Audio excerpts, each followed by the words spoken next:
la persona humana y sus derechos. Bienvenidos, muchas gracias por suscribirse, compartir y dar me gusta. Dios te salve María, llena eres de gracia, el Señor es contigo, bendita tú eres entre todas las mujeres y bendito es el fruto de tu vientre Jesús. Santa María, Madre de Dios, ruega por nosotros pecadores, ahora y en la hora de nuestra muerte. Amén. Bienvenidas, bienvenidos por todos los tiempos en YouTube.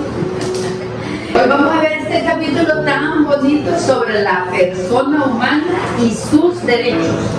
Estamos en la página 59 y el capítulo 3, la persona humana y sus derechos. Este capítulo destaca principalmente que somos imagen de Dios, que somos la imagen viva de Dios. Es uno de los puntos que vamos a destacar aquí.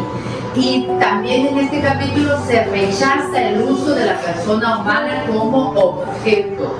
Y nos muestra también cómo el pecado afecta a la naturaleza humana.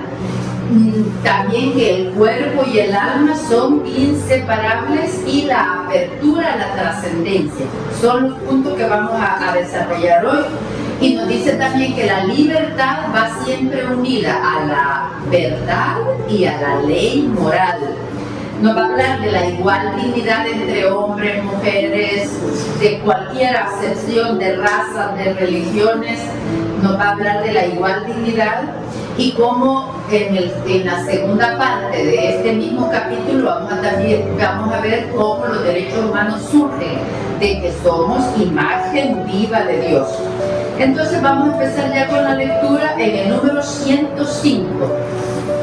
El título es La persona humana y sus derechos, capítulo 3, primer numeral, doctrina social y principio personalista, número 105. La Iglesia ve en el hombre, en cada hombre, la imagen viva de Dios mismo, imagen que encuentra y está llamada a descubrir cada vez más profundamente su plena razón de ser en el misterio de Cristo, imagen perfecta de Dios, revelador de Dios al hombre y del hombre a sí mismo. A este hombre que ha recibido de Dios mismo una incomparable e inalienable dignidad, es a quien la Iglesia se dirige y le presta el servicio más alto y singular, recordándole constantemente su altísima vocación, para que sea cada vez más consciente y digno de ella. Qué bello que tengamos una madre que nos recuerda nuestra dignidad, que nos recuerda nuestra naturaleza divina, que nos recuerda nuestra naturaleza espiritual, que nos dignifica recordándonos que somos imagen y semejanza de Dios. A este hombre que ha recibido de Dios mismo una incomparable e inalienable dignidad, es a quien la Iglesia se dirige y le presta el servicio más alto y singular, recordándole constantemente su altísima vocación, para que sea cada vez más consciente y digno de ella. Cristo, Hijo de Dios, con su encarnación, se ha unido en cierto modo con todo hombre. Por ello, la Iglesia reconoce como su tarea principal hacer que esta unión pueda actuarse y renovarse continuamente. En Cristo Señor, la Iglesia señala y desea recorrer ella misma el camino del hombre e invita a reconocer en todos, cercanos o lejanos, conocidos o desconocidos, sobre todo en el pobre y en el que sufre, un hermano, por quien murió Cristo en la cruz. Nos va enseñando todo este capítulo, cómo el amor de Dios nos invita a amar a nuestros hermanos, a amarnos a nosotros mismos y por supuesto también a amar a Dios. Número 106.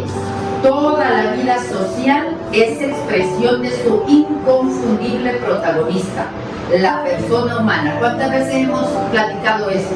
Somos los protagonistas de nuestra propia historia. De esta conciencia, la Iglesia ha sabido hacerse intérprete autorizada en múltiples ocasiones y diversas maneras. reconociendo y afirmando la centralidad de la persona humana en todos los ámbitos y manifestaciones de la sociabilidad. La sociedad humana es, por tanto, objeto de la enseñanza social de la Iglesia desde el momento que ella no se encuentra ni fuera ni sobre los hombres socialmente unidos, sino que existe exclusivamente por ellos y por consiguiente para ellos. Qué bueno es saber y tenerlo así de claro. La Iglesia está por nosotros, para nosotros, y tener en cuenta también que nosotros somos Iglesia, entonces estamos para el prójimo.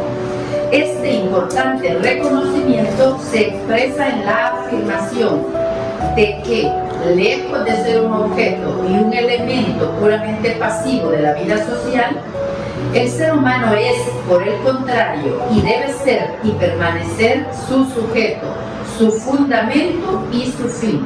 Nosotros somos sujeto, fundamento y fin de la Iglesia. Del hombre, por tanto, trae su origen la vida social, que no puede renunciar a reconocerlo como sujeto activo y responsable. A él deben estar finalizadas todas las expresiones de la sociedad.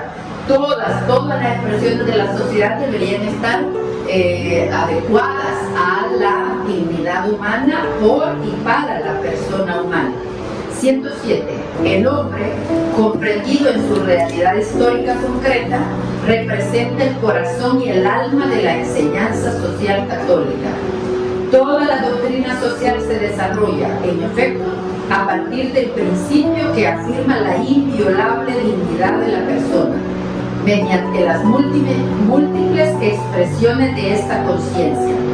La Iglesia ha buscado, ante todo, tutelar la dignidad humana frente a todo intento de proponer imágenes reductivas y distorsionadas. Y además ha denunciado repetidamente sus muchas violaciones.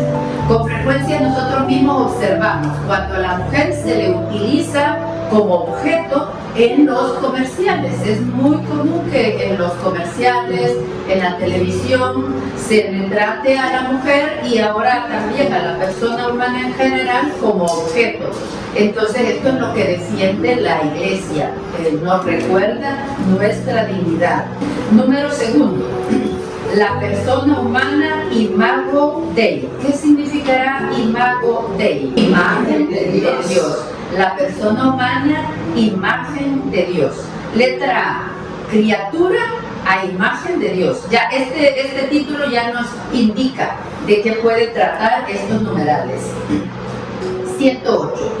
El mensaje fundamental de la Sagrada Escritura anuncia que la persona humana es criatura de Dios y especifica el elemento que la caracteriza y la distingue en su ser a imagen de Dios. Creó pues Dios al ser humano a imagen suya, a imagen de Dios le creó, macho y hembra los creó. Dios coloca a la criatura humana en el centro y en la cumbre de la creación. Al hombre, en hebreo, Adán, plasmado con la tierra, Adamá, Dios insufla en las narices el aliento de la vida. De ahí que, por haber sido hecho a imagen de Dios, el ser humano tiene la dignidad de persona. No es algo, es alguien que le insufla con el aliento el espíritu. Entonces el espíritu es el que nos da la vida, que nos vivifica. Es capaz de reconocerse, de poseerse y de darse libremente y entrar en comunión con otras personas. Y es llamado por la gracia a una alianza con su Creador, a ofrecerle una respuesta de fe y de amor que ningún otro ser pueda dar en su lugar. Cuando Dios pone en las manos del hombre toda la creación para ser dominada, denominada y administrada, ningún otro ser puede amar a Dios como lo hace el hombre. A ningún otro ser Dios lo amó como amó al hombre en sí mismo, a la persona. Entonces, esa capacidad que tenemos nosotros de conocerle, de poseerle y de amarle libremente, una respuesta de fe y de amor que ningún otro ser puede darle en la creación. Vamos al número 109. La semejanza con Dios revela que la esencia y la existencia del hombre están constitutivamente relacionadas con Él del modo más profundo. Es una relación que existe por sí misma y no llega, por tanto, en un segundo momento ni se añade desde fuera. Toda la vida del hombre es una pregunta y una búsqueda de Dios. Esta relación con Dios puede ser ignorada, olvidada o removida, pero jamás puede ser eliminada. Por mucho que nosotros nos perdamos en el camino y nos olvidemos de Dios, siempre vamos a tener esa espinita. Por más que nosotros podamos ignorarlo, olvidarlo y removerlo, nunca vamos a poder eliminarlo y vamos a tener ahí esa inquietud de que algo nos falta, esa inquietud de un vacío, que nos la dice así San Agustín: nos hiciste, Señor, para ti, y nuestro corazón estará inquieto hasta que vuelva a ti.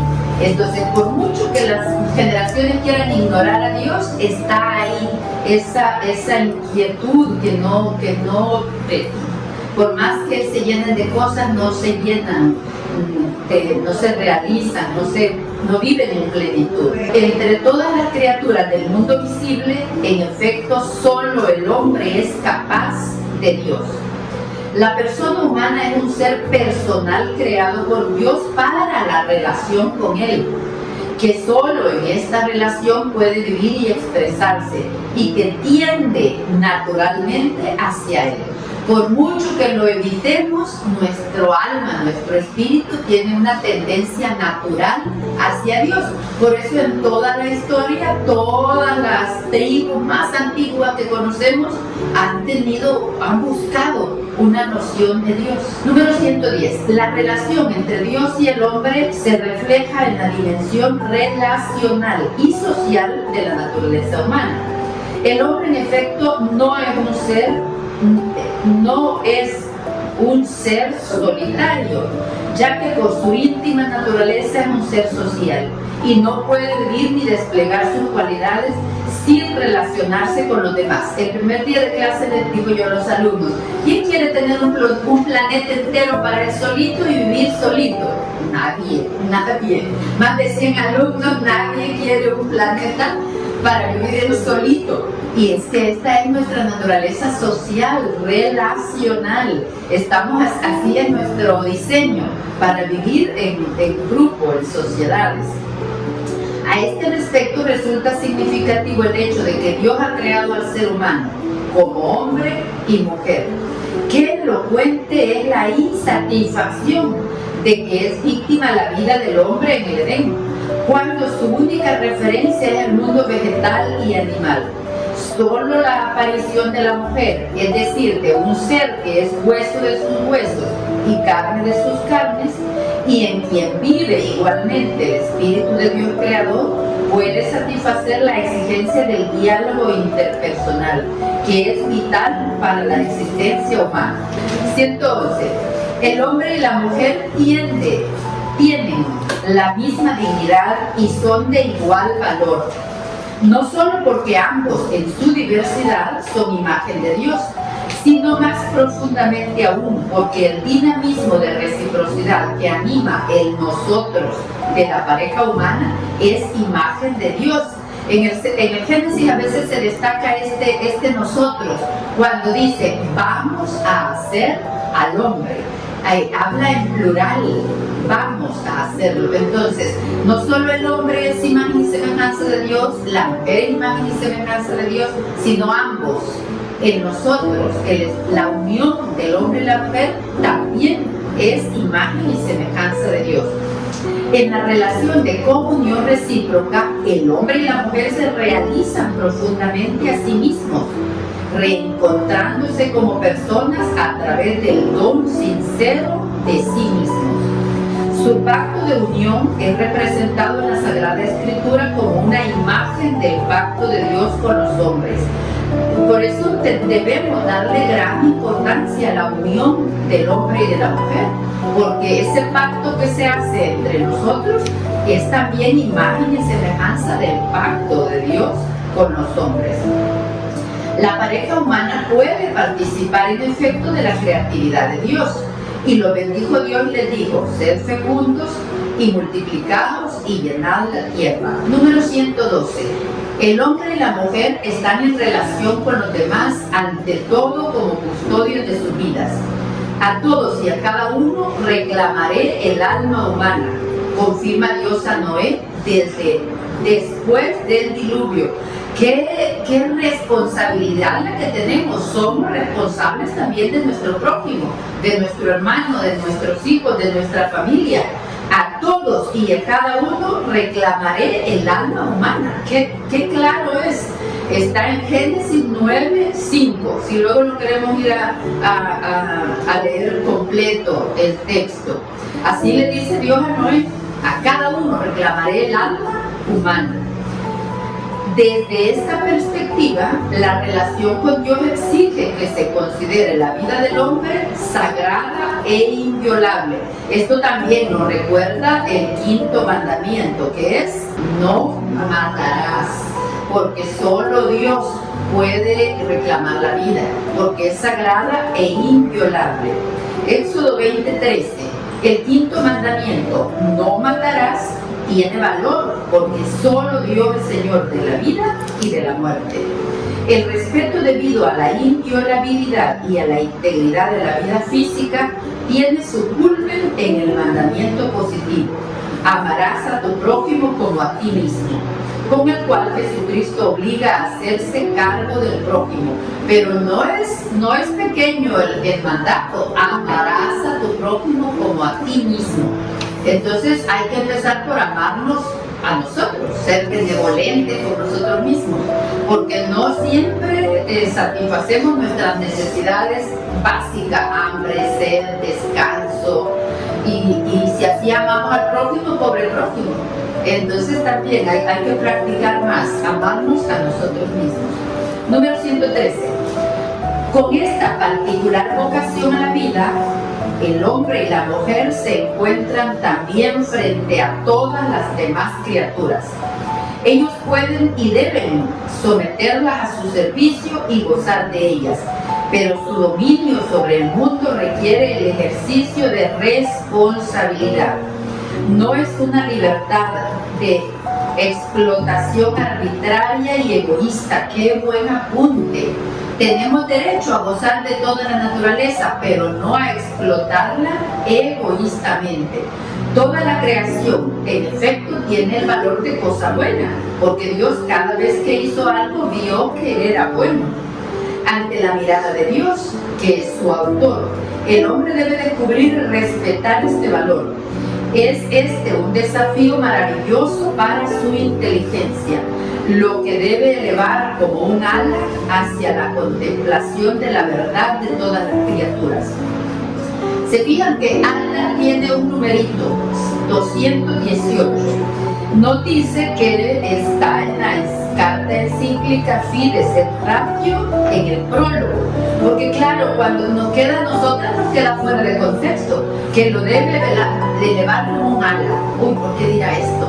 Entonces me vine aquí al pie de página y pues me fui a esta carta encíclica, y es que en el prólogo Juan Pablo II inicia así: la fe y la razón son como dos alas con las cuales el espíritu humano se eleva hacia la contemplación de la verdad.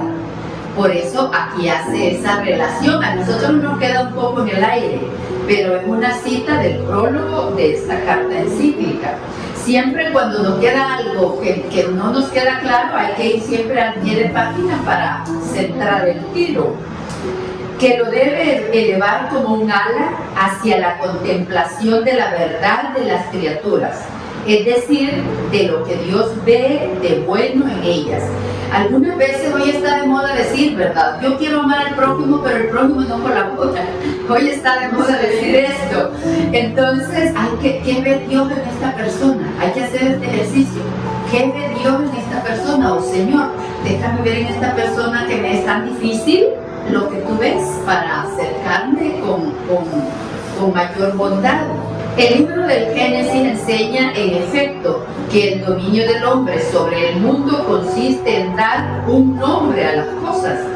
Con la denominación, el hombre debe reconocer las cosas por lo que son y establecer para con cada una de ellas una relación de responsabilidad.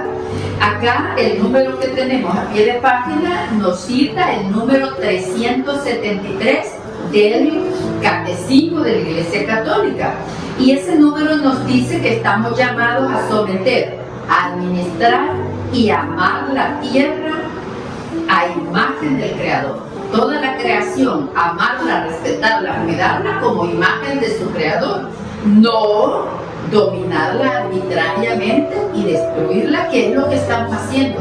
Este mes ya llevamos varios terremotos fuertes. Sí. Venezuela, Colombia, Indonesia, Afganistán, España, ayer otro, este todavía no sabía. Llevamos, y en Chile, unas corrientes de agua terribles. ¿Por qué? Porque no estamos cuidando, administrando y amando la tierra. Nos hemos dedicado arbitrariamente a abusar de ella y la estamos destruyendo. Entonces la pobre naturaleza no tiene elección. La naturaleza no tiene elección, no puede decir como Dios, lo perdono y me quedo quieta. La tierra no puede. Entonces esas son las reacciones naturales de nuestro abuso y destrucción. Número 114. El hombre está también en relación consigo mismo y puede reflexionar sobre sí mismo. La Sagrada Escritura habla a este respecto del corazón del hombre. El corazón designa precisamente la interioridad espiritual del hombre, es decir, cuando lo distingue de cualquier otra criatura. Dios ha hecho todas las cosas apropiadas a su tiempo. También ha puesto el afán en sus corazones, sin que el hombre llegue a descubrir la obra que Dios ha hecho de principio a fin. El corazón indica, en definitiva, las facultades espirituales propias del hombre, sus prerrogativas en cuanto creador a imagen de su creador, en cuanto a crearlo a imagen de su creador, la razón, el discernimiento del bien y del mal, la voluntad libre. En estos atributos, en estas facultades es que estamos hechos a imagen y semejanza de Dios. La razón, el discernimiento, el conocimiento del bien y del mal, en el uso libre de la voluntad. Cuando escucha la aspiración profunda de su corazón, todo hombre no puede dejar de hacer propias las palabras de verdad expresadas por San Agustín. Tú lo estimulas para que encuentre deleite en tu alabanza. Nos creaste para ti y nuestro corazón andará siempre inquieto mientras no descanse en ti. Este verso lo escribió San Agustín en su libro más famoso, más conocido, que se llama Confesiones. Las Confesiones. Bueno, ya vimos maravillosas cosas, pues ahora tenemos que ponerlo. Ya tenemos la vista en el cielo y vamos a poner la vista en la tierra. Letra B, el drama del pecado. Número 115. La admirable visión de la creación del hombre por parte de Dios es inseparable del dramático cuadro del pecado de los orígenes. Con una afirmación lapidaria, el apóstol Pablo sintetiza la narración de la caída del hombre, contenida en las primeras páginas de la Biblia. Por un solo hombre entró el pecado en el mundo, y por el pecado la muerte. El hombre, contra la prohibición de Dios, se deja seducir por la serpiente y extiende sus manos al árbol de la vida, cayendo en poder de la muerte. Con este gesto, el hombre intenta forzar su límite de criatura, desafiando a Dios, su único Señor y fuente de la vida. Es un pecado de desobediencia que separa al hombre de Dios. Por la revelación sabemos que Adán, el primer hombre, transgrediendo el mandamiento de Dios, pierde su santidad y la justicia en que había sido constituido, recibidas no solo para sí, sino para toda la humanidad. Cuando Adán y Eva pierden la santidad y la justicia, ya no la pueden heredar. O sea, ya genéticamente nosotros ya quedamos lesionados también, porque cuando ellos pierden la santidad y la justicia, ya no nos la pueden dar, ya no la tienen. Adán y Eva cometen un pecado personal, pero este pecado afecta a la naturaleza humana, que transmitirán en un estado caído. Es un pecado que será transmitido por propagación a toda la humanidad, es decir, por la transmisión de la naturaleza humana privada de la santidad y de la justicia originales. Quizá a veces no somos capaces de comprender o no vemos muy claro cómo se transmite a nosotros el pecado original. Pues porque ya quedaron ellos privados de la santidad y de la justicia y ya nos transmitieron a nosotros también una naturaleza privada de la santidad. Estamos llamados a la santidad, pero ya no es inherente a nosotros, naturalmente la tenemos que trabajar. Número 116. En la raíz de las laceraciones personales y sociales que ofenden en modo diverso el valor y la dignidad de la persona humana, se halla una herida en lo íntimo del hombre. Nosotros, a la luz de la fe, la llamamos pecado, comenzando por el pecado original que cada uno lleva desde su nacimiento, como una herencia recibida de sus progenitores, hasta el pecado que cada uno comete, abusando de su propia libertad. La consecuencia del pecado en cuanto a acto de separación de Dios es precisamente la alienación, es decir, la división del hombre, no solo de Dios, sino también de sí mismo, de los demás y del mundo circundante. Qué importante, no solo rompemos la relación con Dios, también rompemos la relación con nosotros mismos, con el prójimo y con todo el entorno. La ruptura con Dios desemboca dramáticamente en la división entre los hermanos. Ahí vemos que está muy apropiado este subtítulo, el drama del pecado, porque cada pecado genera una ruptura, una herida, una división con nosotros mismos, con Dios, con el prójimo y con el mundo en general. Yahvé rompe al mismo tiempo el hilo de la amistad que unía a la familia humana, de tal manera que las páginas siguientes del Génesis nos muestran al hombre y a la mujer como si apuntaran su dedo acusando el uno al otro.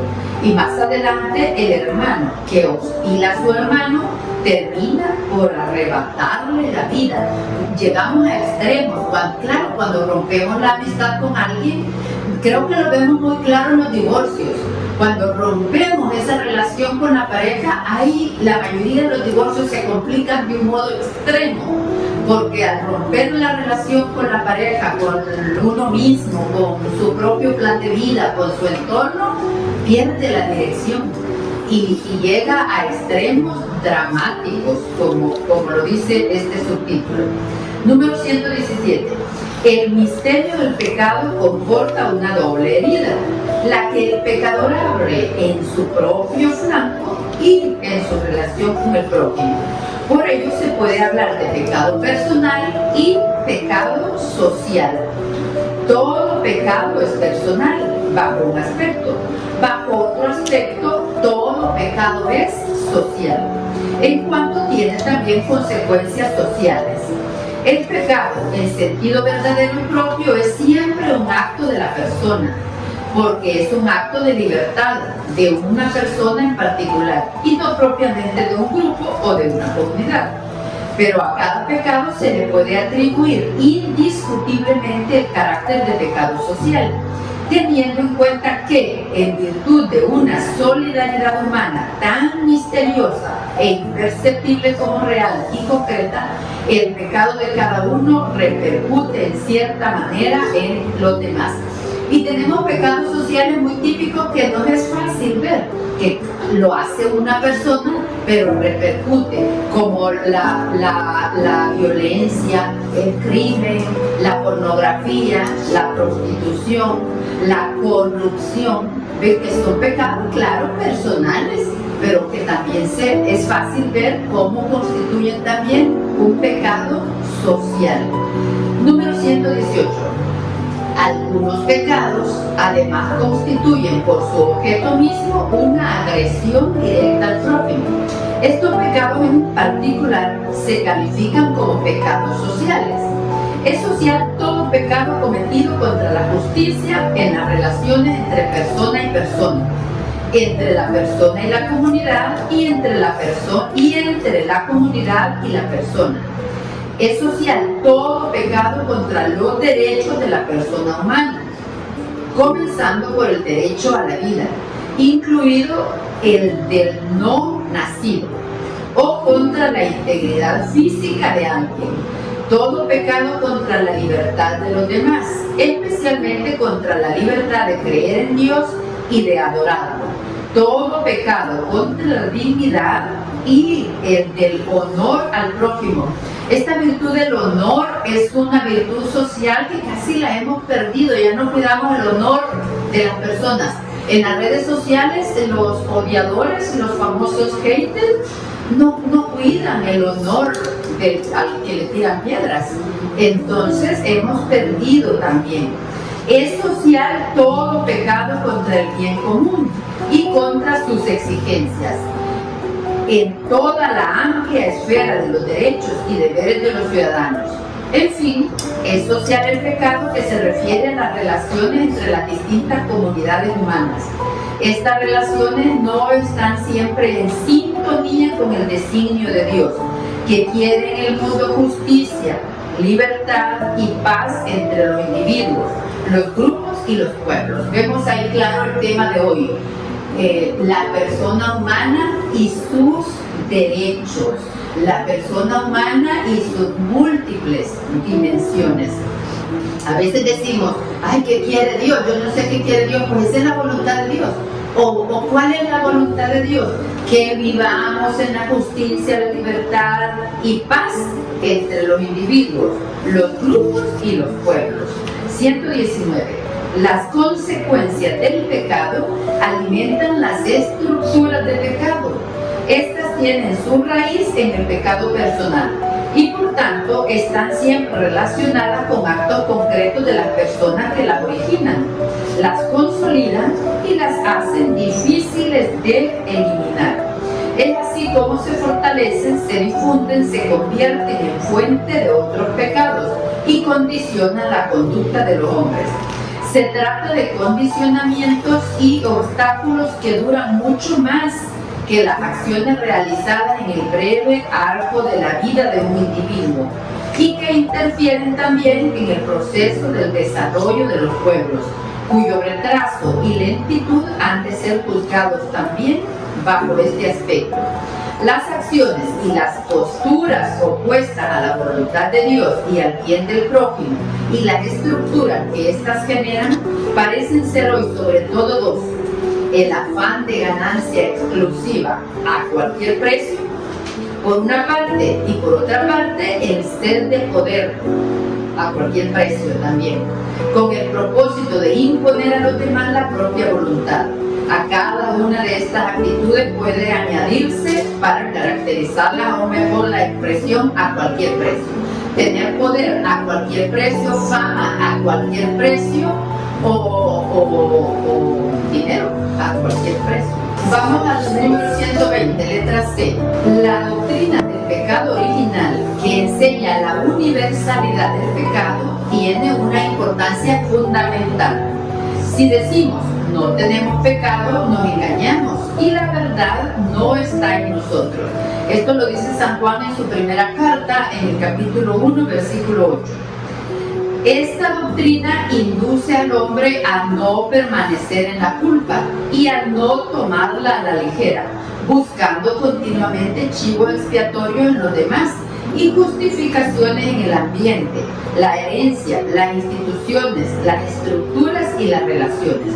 Se trata de una enseñanza que desenmascara tales engaños. ¿El engaño cuál es? Yo no tengo pecado.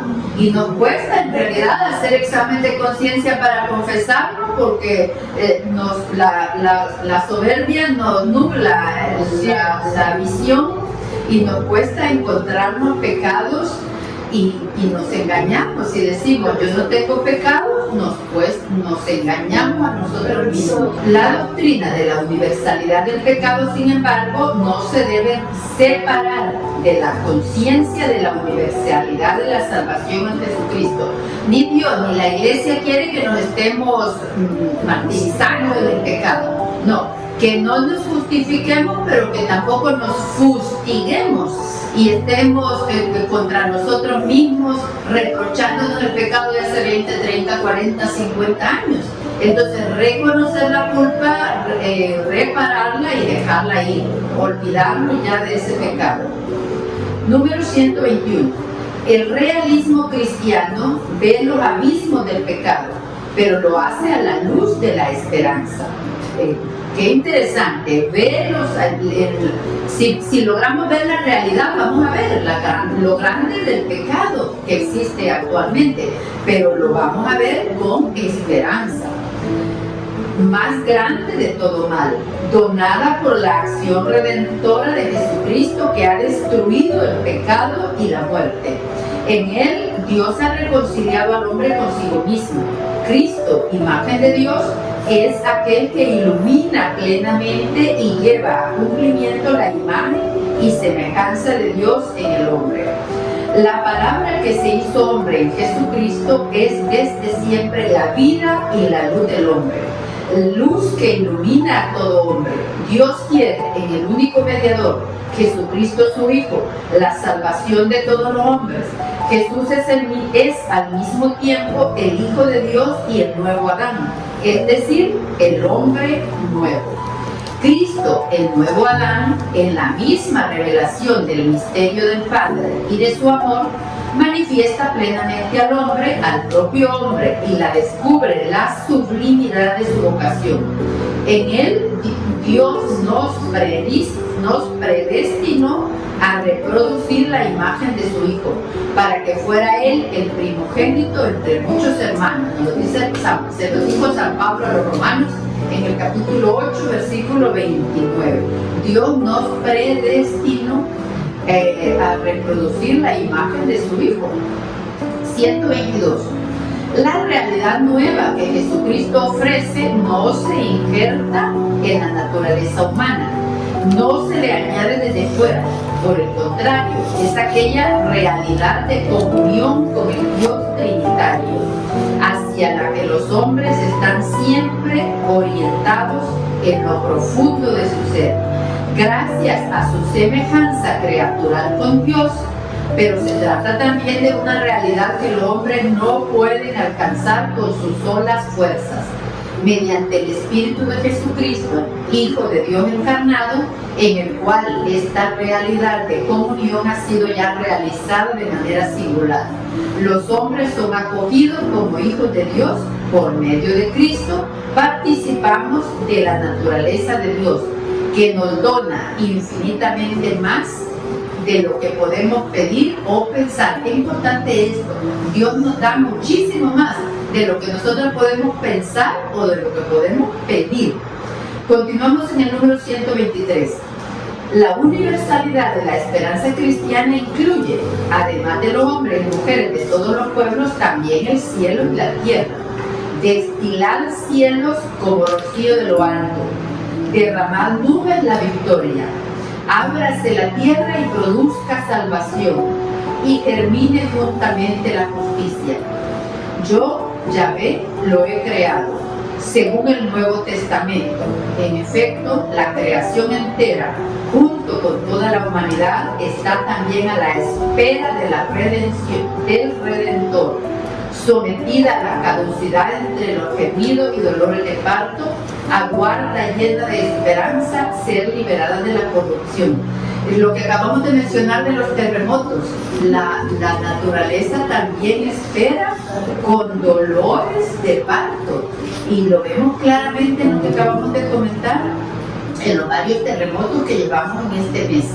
y las inundaciones, que y sequías, sí, y calor extremo, y sí, y lo vemos aquí claro. La creación entera, junto con toda la humanidad, está a la espera de la redención, sometida a la coacucidad entre los gemidos y dolores de parto. Claro que a nosotros, cuando vemos estas devastaciones, nos duelen las pérdidas humanas. Claro que también nos duelen las pérdidas materiales, porque cuando vemos las casas navegando en las correntadas de agua, en los carros, en las correntadas de agua, claro que también somos conscientes de la pérdida material de las personas. Pero tenemos que también tener conciencia de esto. La propia tierra está en gemidos y dolores, la tenemos nosotros entre gemidos y dolores de parto, a la propia creación de Dios. Ahí habíamos terminado toda la drama del pecado. Continuamos entonces, 124. Iluminada por el admirable mensaje bíblico, la doctrina social de la Iglesia se detiene, ante todo, en los aspectos principales e inseparables de la persona humana para captar las facetas más importantes de su misterio y de su dignidad. En efecto, no han faltado en el pasado y aún se asoman dramáticamente en la escena de la historia actual múltiples concepciones reductivas de carácter ideológico o simplemente debidas a formas difusas de costumbres y pensamientos que se refieren al hombre, a su vida y su destino. Estas concepciones tienen en común el hecho de ofuscar la imagen del hombre, acentuando solo algunas de sus características con perjuicio de todas las demás. Número 125. La persona no debe ser considerada únicamente como individualidad absoluta, edificada por sí misma y sobre sí misma, como si sus características propias no dependieran más que de sí misma. Tampoco se debe ser considerada como mera célula de un organismo dispuesto a reconocerle a lo sumo un papel funcional dentro de un sistema. No nos debemos mirar a los extremos, en que nos hacemos a nosotros mismos o en que somos una partícula diminuta dentro del universo entero, porque el ser imagen y semejanza de Dios nos da una dignidad sobre estas dos posibilidades. Las concepciones que tergiversan la plena verdad del hombre han sido objeto en repetidas ocasiones de la solicitud social de la Iglesia, que no ha dejado de alzar su voz frente a esas y otras visiones drásticamente reductivas. En cambio, se ha preocupado por anunciar que los hombres no se nos muestran desligados entre sí como granos de arena, sino más bien unidos entre sí como un conjunto orgánicamente ordenado, con relaciones variadas según la diversidad de los tiempos, y que el hombre no puede ser comprendido como un simple elemento y una molécula del organismo social, cuidando a la vez que la afirmación del primado de la persona no conllevase una visión individualista o masificada. 126.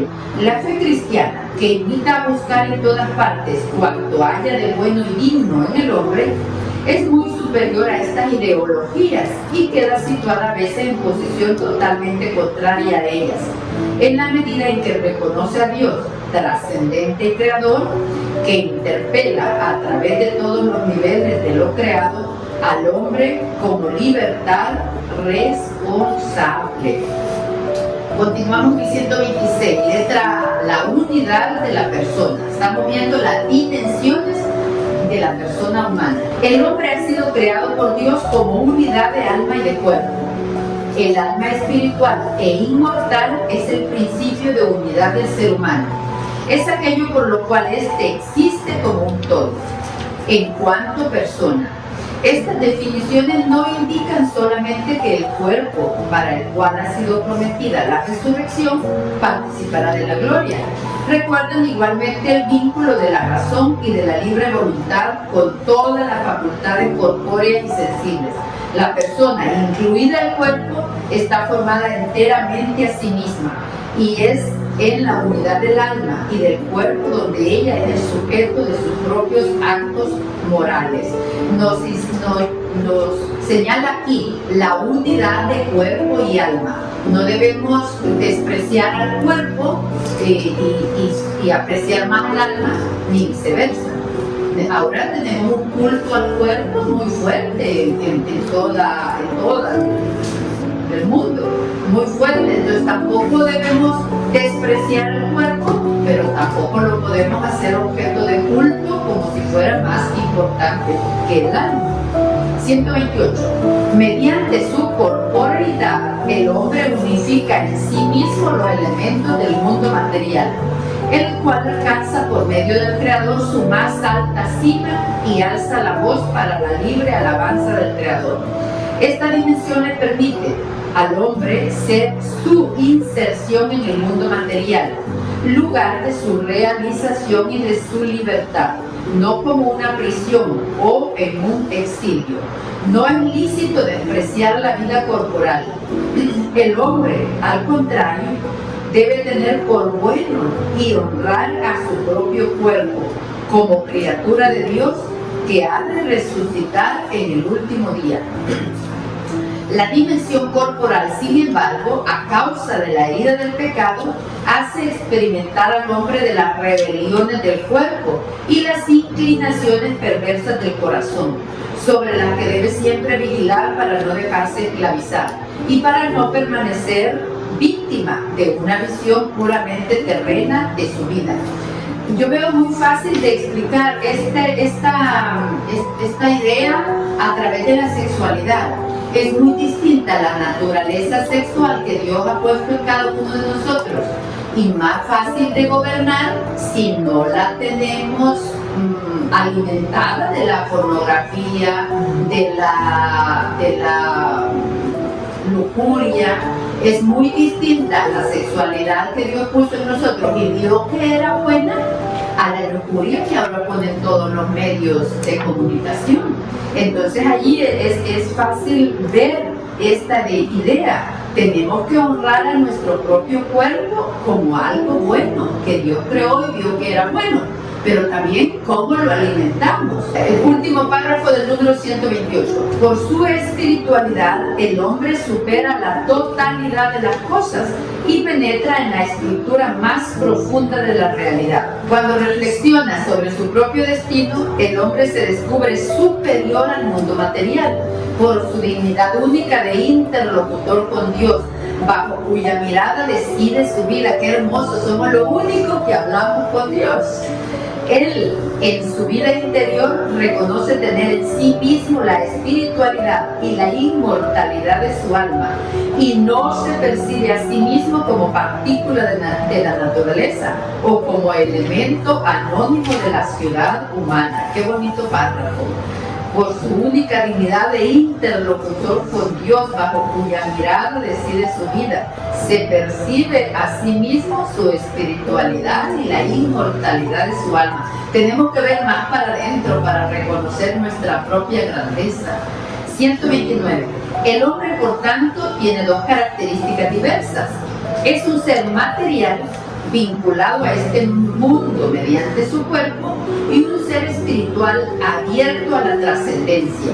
Y yo quiero agregar aquí, ¿verdad? Y vinculado al mundo celestial, vinculado a Dios y al descubrimiento de una verdad más profunda a causa de su inteligencia, lo que lo hace participante de la luz de la inteligencia divina. Solo nosotros participamos de la luz de la inteligencia divina.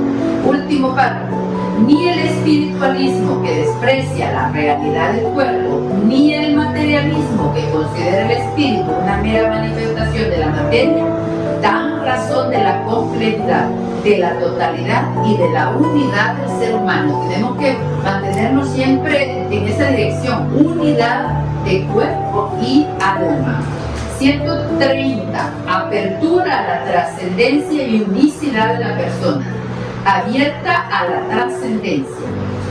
A la persona humana pertenece la apertura a la trascendencia. El hombre está abierto al infinito y a todos los seres creados.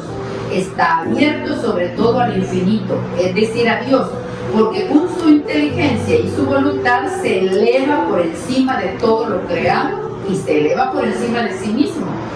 Se hace independiente de las criaturas, es libre frente a todas las cosas creadas y se dirige hacia la verdad y el bien absolutos. Está abierto también hacia el otro, a los demás hombres y al mundo, porque solo en cuanto se comprende en referencia en un tú, puede ser un yo. Sale de sí, de la conservación del egoísmo de la propia vida, para entrar en una relación de diálogo y de comunión con el otro. A mí estos temas me encantan con los jóvenes porque siento que se empoderan en el valor que tienen como persona humana, como hechos a imagen y semejanza de Dios. No solo de la gran responsabilidad que tenemos, sino también del valor. La persona está abierta a la totalidad del ser, al horizonte ilimitado del ser. Tiene en sí la capacidad de trascender los objetos particulares que conoce, gracias a su apertura al ser sin fronteras. El alma humana es, en cierto sentido, por su dimensión cognitiva, todas las cosas. Todas las cosas inmateriales gozan de una cierta infinidad en cuanto abrazan todo, o porque se trata de la esencia de una realidad espiritual que funge de modelo y semejanza de todo, como es el caso de Dios, o bien porque posee la semejanza de toda cosa, o en acto como en los ángeles, o en potencia como en las almas. Híjole, qué bonito tener esta conciencia de nuestra propia infinitud, de que somos los únicos que somos interlocutores de Dios.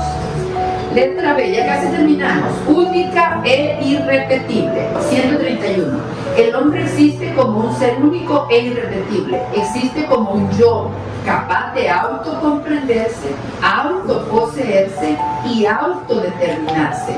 La persona humana es un ser inteligente y consciente, capaz de reflexionar sobre sí mismo y por tanto capaz de tener conciencia de sí y de sus propios actos. Sin embargo, no son la inteligencia, la conciencia y la libertad las que definen a la persona, sino que es la persona quien está en la base de los actos de inteligencia, conciencia y libertad.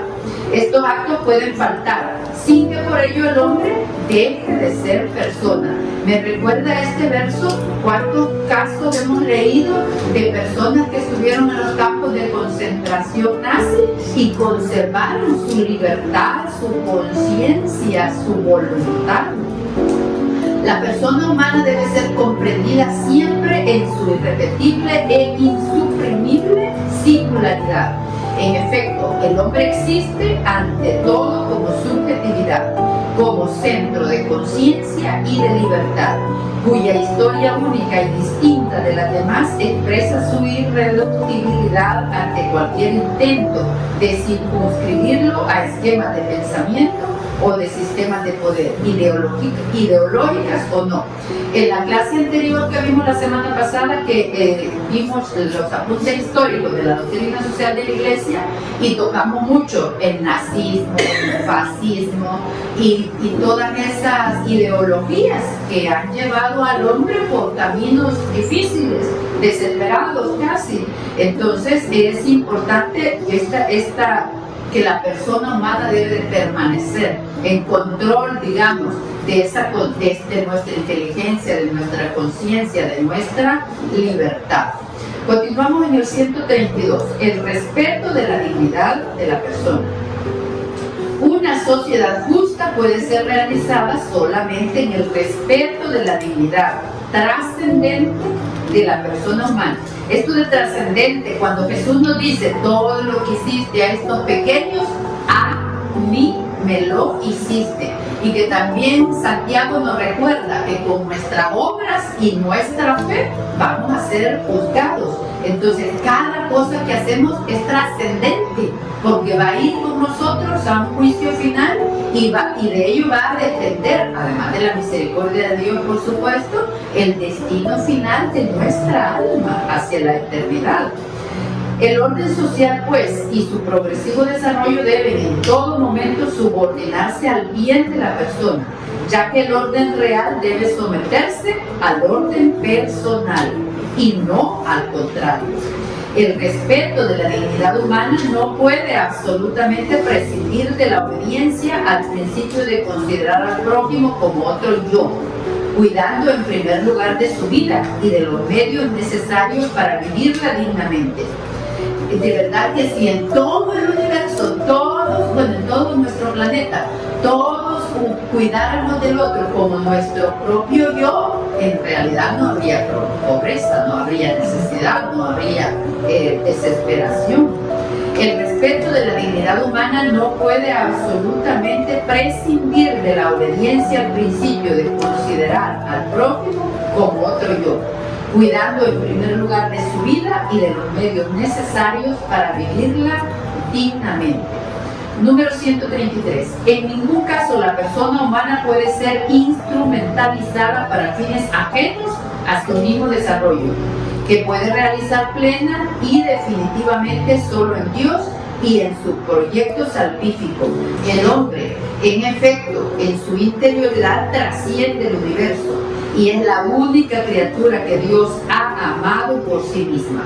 Por esta razón, ni su vida, ni el desarrollo de su pensamiento, ni sus bienes, ni cuantos comparten sus vicisitudes personales y familiares pueden ser sometidos a injusticias, restricciones en el ejercicio de sus derechos y de su libertad. La persona no puede estar finalizada a proyectos de carácter económico, social o político impuestos por autoridad alguna, ni siquiera en nombre del presunto progreso de la comunidad civil en su conjunto o de otras personas en el presente o en el futuro. Es necesario, por tanto, que las autoridades públicas vigilen con atención para que una restricción de la libertad o cualquier otra carga impuesta por la actuación de las personas no lesione jamás la dignidad personal y garantice el efectivo ejercicio de los derechos humanos. Todo esto, una vez más, se funda sobre la visión del hombre como persona, es decir, como sujeto activo y responsable del propio proceso de crecimiento junto con la comunidad de la que forma parte. Número 134. Los auténticos cambios sociales son efectivos y duraderos solo si están fundados sobre un cambio decidido de la conducta personal. No será posible jamás una auténtica moralización de la vida social si no es a partir de las personas y en referencia a ellas. En efecto, el ejercicio de la vida moral proclama la dignidad de la persona humana. A las personas compete, evidentemente, el desarrollo de las actitudes morales fundamentales en toda convivencia verdaderamente humana: justicia, honradez, veracidad, etc., que de ninguna manera se puede esperar de otros o delegar en sus instituciones. A todos, particularmente a quienes de diversas maneras están investidos de responsabilidad política, jurídica o profesional frente a los demás, corresponde ser conciencia vigilante de la sociedad y primeros testigos de una convivencia civil y digna del hombre. Bueno, le ofrecemos al Señor este rato de estudio pidiéndole que Él lo multiplique, porque vemos claro que si estos conceptos llegan a más personas y los aplicamos, la sociedad va a mejorar. Dios te salve María, llena eres de gracia, el Señor es contigo, bendita tú eres entre todas las mujeres y bendito es el fruto de tu vientre Jesús. Santa María, Madre de Dios, ruega por nosotros pecadores, ahora y en la hora de nuestra muerte. Amén. Santa María, esperanza nuestra, clave del Señor, ruega por nosotros. Bueno, pues muchas gracias.